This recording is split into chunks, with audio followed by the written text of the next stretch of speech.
PM Servino ito aparato mo, small MPPT, mayroong pure sine wave na 1000 watts. Surge din 500 watts continuous, no. Pwede ka mag-washing machine dito, no, at daytime. Twin tab, no. Then 100 watts per hour daytime, walang problema. Pwede sa 400 watts na solar panel or 200 watts na dalawa. Okay? So kita mo maandar yung blower, maingay, no.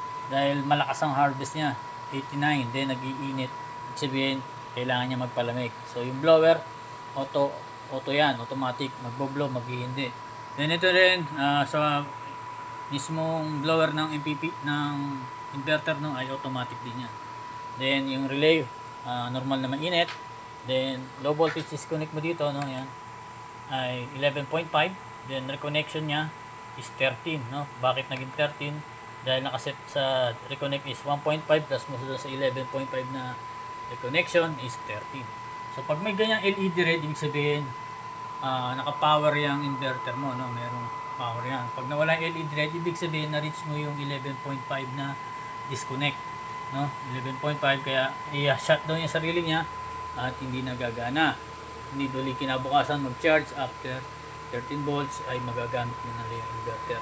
So yan lang naman, ito yung tatlong breaker natin ng solar panel. Breaker ng solar panel, breaker ng MPPT, then breaker ng inverter. Okay, so battery yan, papunta sa battery dito. May battery clamp na included, basic wire na battery clamp. Then, so yan, kung wala kang link sa battery at solar panel, pati dito sa PV wire, meron ako link, pwede mong order, ano. So, pero na lang kung pre-order, pwede ka naman mag-try sa ibang seller. So, yan, nakaload tayo ng electric fan at saka isang ilaw doon, no, yan. Okay, so pagpapatayin mo lang, taalis ka ng ilang araw, no, kagaya sa bahay, tanggalin mo yung load, no. Then, unahin mo patayin yung breaker is solar panel, no. Magsisiro na yung mga reading yan, yan. May ampere pa, no, then 26p. So mawawala yan, magsisiro na yan dahil pinatay mo yung solar panel. Then inverter, no, yan. Okay. Then yung battery sa huli. So kabaliktaran, kapag power mo naman, unahin mo yung battery. Sa ngayon off tayo, kaya patayin mo sa huli yung battery. Okay, mawawala yung MPPT rin, no. Then kapag ipa-power mo na, set mo na, nalagay mo na yung mga wire, di na nahuhugot, no. So power mo naman is yung battery, no, unang-una, yan.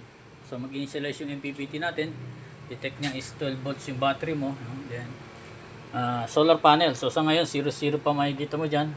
P is wattage, B is voltage reading, then A is ampere, no.